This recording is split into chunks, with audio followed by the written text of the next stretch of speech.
So I'm here today to do my weekly update. I'm thinking of finally doing like here's 5 books and like reviewing them individually. I have finished 5 things since the month started.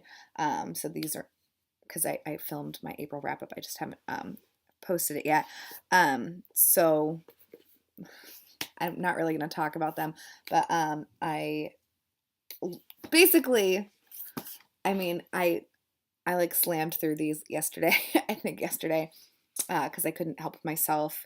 And I read Heavy also, which was really good, and Don't Call Us Dead. I just finished today. So those are kind of like the things that I've finished. So I might do just like a video talking about them.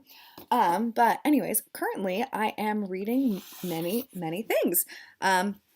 So I am trying to go back and finish How Long Till Black Future Month by N.K. Jemisin. I started this in February. I am just shy of the halfway point. And I don't know what's wrong with me basically because it's really good. Am I in the middle of, no, okay. I was like, if I stopped this in the middle of a story, that would be such a bummer. So I might try to read a story a day and hopefully not fail at that. I also have 2 carryovers, I guess, from last month that I'm trying to work on, The Lovely Bones and Devil in the White City. This is pretty easy and compelling, so I don't know why I'm not really picking it up that much. Oh, I know, it's because I got really distracted by Monstrous. And this one I'm just finding not very good or enjoyable. I'm going to continue reading it because there are a lot of like fun facts and stuff. But in general, this is like pretty bleh for me. And then I've got 2 new things. I am buddy reading Malcolm X, or the autobiography of Malcolm X with Patrice. Who she doesn't have a channel, but she, I feel like she's in my circle of people that I watch. There's like Doris, and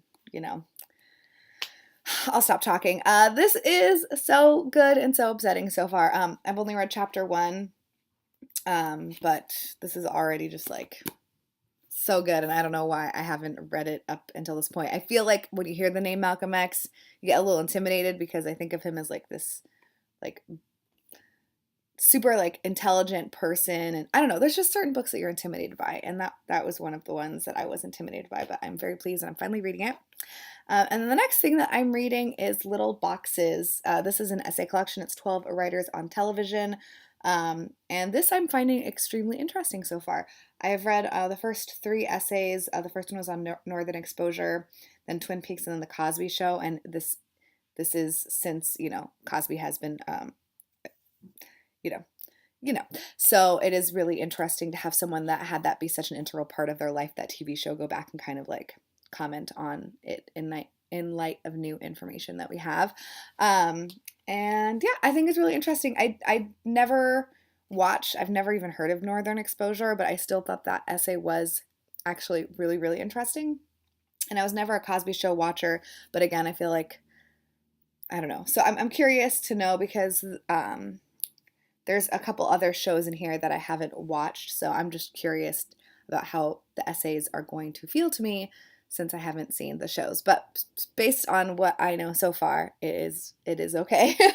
And this is a Coffee House Press book. I think I got this at Wordstock maybe like a couple years ago, and it's edited by Caroline Casey. So I'm excited about that too. So those are the things that I'm currently reading or in the middle of or whatever. And yeah, I'll talk to you guys hopefully soon.